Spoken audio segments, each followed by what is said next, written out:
चलो dear students, आप heading लिखना यार, E2 रिएक्शंस। हेडिंग क्या लिखोगे आप?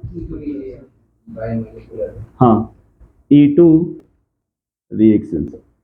देखो पहले हम इसको समझा दे रहे हैं आपको इसमें होता क्या है। जैसे ये देखो आप, ये ऐसे कार्बन है जी, है ना। और एक बात याद रखना, जब भी आप एलिमिनेशन होता है उसको बोलते हैं एंटी पेरी प्लानर। इसका मतलब सुनना, पहले ये क्या लिखा है? एंटी मतलब अपोजिट, पेरी प्लानर मतलब एक दूसरे के। अब देख, जैसे मान लो ये कार्बन क्या है, 1, इस पे हेलोजन है कि नहीं? तो सामने वाला क्या हो जाएगा?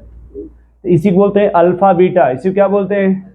जैसे जिस कार्बन पे हेलोजन है उसको अल्फा बोलेंगे, तो बाजू वाला क्या हो जाएगा? बीटा। या तो इसको अल्फा बीटा एलिमिनेशन बोलिए, या 1-2 एलिमिनेशन बोलिए, या 1 साइलेंट कर दिए तो क्या बोलेंगे इसको? Beta elimination. अब देखना, अगर हमने मान लीजिए यहाँ लिखा ए निगेटिव, क्या लिखा जी? और यहाँ हमने क्या लिखा? जो ए निगेटिव था वो पता नहीं क्या किया, वो कहा किससे किससे? हेलोजन से, कि हम आ रहे हैं, तुम यहां से कहीं चले जाओ, दिखना नहीं चाहिए। सुन पा रहे हैं आप? और दूसरी बार जब बी गया, समझ रहे हैं, तो उसने कहा कि नहीं, हेलोजन को नहीं छेड़ेंगे, हम जा रहे हैं उसके बाजू वाले से बातचीत कर रहे हैं, उसको कुछ नहीं बोलेंगे। बात किससे करेंगे? किसने बोला? ये गया बी के बाजू में। कहा गया भाई? उसने कहा तुम किससे जुड़े हो? बोला कार्बन से। बोला कैसे? बोला कोवेलेंट बॉन्ड से। क्यों? बोला शेयरिंग कर रहे हैं। उसने कहा क्यों शेयरिंग कर रहे हो? बोला सर इलेक्ट्रॉन की कमी है यार यहाँ पे।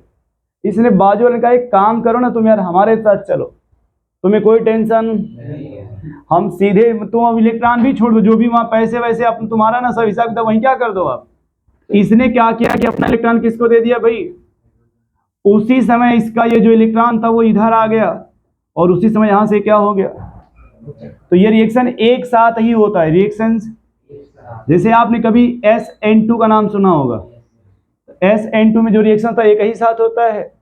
तो यहां देखो, आप इसको ऐसे समझना, आप यहाँ पे ये हाइड्रोजन है कि नहीं, और ये कौन है भाई?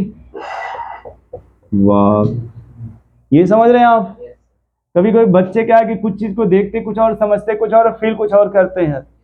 देखिए फिर से आप गुस्सा मत होइएगा, ये कौन है? मान लो बी निगेटिव है, ये इलेक्ट्रॉन किसको देने लगा? धीरे धीरे। तो यहाँ पे फिलहाल क्या होने लगेगा? इसको क्या पढ़ेंगे आप? कुछ लोग कह रहे हैं दिख नहीं रहा, थोड़ा बड़ा बड़ा लिखिए। बड़ा बड़ा लिख दे रहे हैं, क्या पढ़ेंगे यहाँ पे? देख लो फिर से एक बार, इसको क्या पढ़ोगे? Bond formation. लोग कुछ और समझते हैं जी। तो यहाँ देखिए धीरे धीरे बॉन्ड इधर बनने लगता है जी। यहाँ जब बॉन्ड फॉर्मेशन होता है, यहाँ BB हो गया, क्या हो जाएगा? मतलब पहले धीरे धीरे क्या बना? BF। अब उसे धीरे धीरे क्या बनने लगा भाई? मतलब यहाँ पे जब ये बॉन्ड बनने लगा तो ये बॉन्ड ब्रेक होने लगता है जी। कुछ और मन समझा करो आप। मैं फिर से यहाँ साइड में लिख दे रहा हूँ फिलहाल, आप यहाँ पे धीरे धीरे बॉन्ड क्या होने लगेगा जी?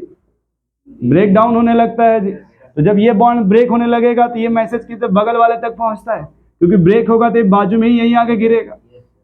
जब इधर गिरता है तो यहाँ पे फिर बॉन्ड बनना स्टार्ट हो जाता है जी। तो फिर ये वाला बॉन्ड टूटने लगता है जी।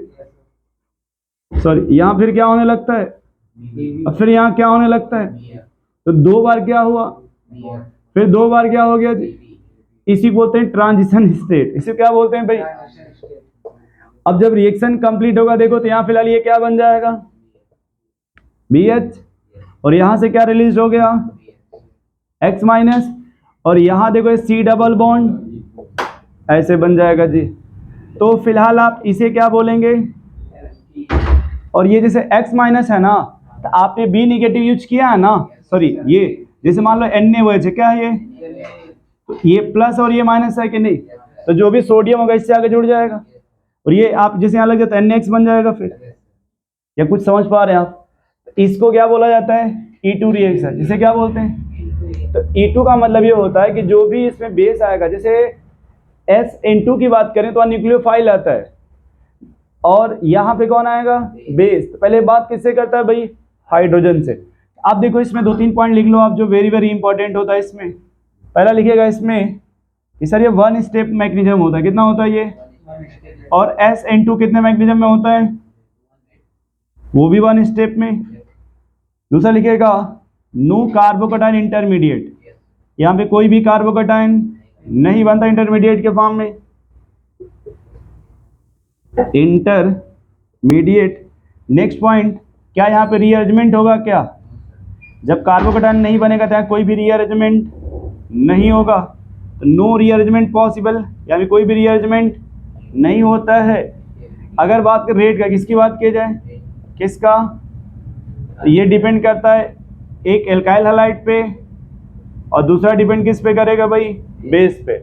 वहाँ पे था कि एल्काइल हैलाइड और न्यूक्लियोफाइल, एल्काइल हैलाइड और, बट यहाँ पे उसके लिए कौन आ गया?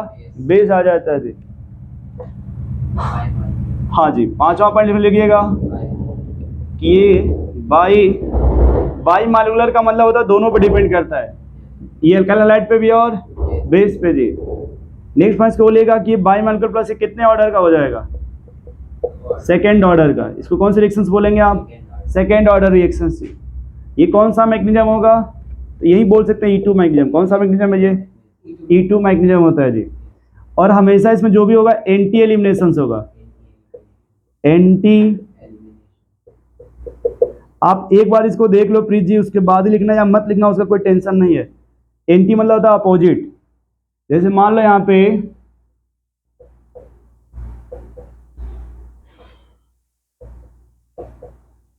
अब यहाँ पे मान लो ये Cl है कि नहीं, इसके देखो यहाँ भी H है, यहाँ भी H है, और एंटी मतलब इसके अपोजिट, तो इसके अपोजिट कौन सा H है? बस इतना समझ रहे हैं आप?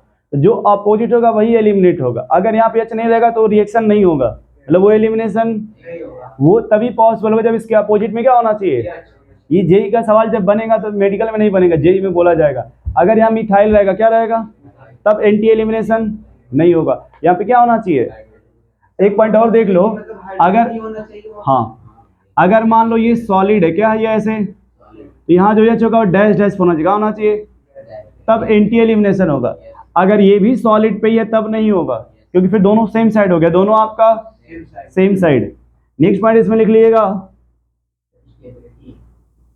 हाँ वही बोलने जा रहे हैं कि यहाँ पे एंटी पेरिप्लेनर सिस्टम होता है, मतलब यहाँ जो इंटरमीडिएट बनेगा वो ट्रांजिशन स्टेट बनता है। यहाँ पे क्या बनता है भाई? ट्रांजिशन स्टेट बनता है, और ये अपोजिट अटैक कर रहा है ना। और एक अगर बात करते हैं डायग्राम का, इसका एक और नाम सुनिएगा, एक होता है काइनेटिक कंट्रोल। देखिए यहाँ पे CH बॉन्ड, पहले CH बॉन्ड टूट रहा है कि नहीं? अरे ये पहले बेस किसको इलेक्ट्रॉन दे रहा है? तो ये CH बॉन्ड है कि नहीं? तो पहले कौन सा बॉन्ड टूट रहा है? इसको बोलते हैं काइनेटिक इफेक्ट, इसको बोलते हैं काइनेटिक आइसोटोपिक इफेक्ट ऑब्जर्व। जबकि SN1 SN2 में नो होता है, यहाँ क्या लग जाएगा?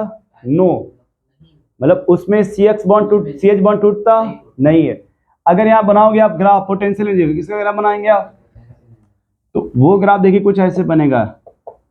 ये जैसे रिएक्टेंट है ना आपका, तो ये 1 स्टेप में कि 2 स्टेप में, तो ये कुछ ग्राफ ऐसे बनाएंगे। मतलब इस बार जो प्रोडक्ट बनेगा वो थोड़ा सा ऐसे ऊपर ही रहेगा।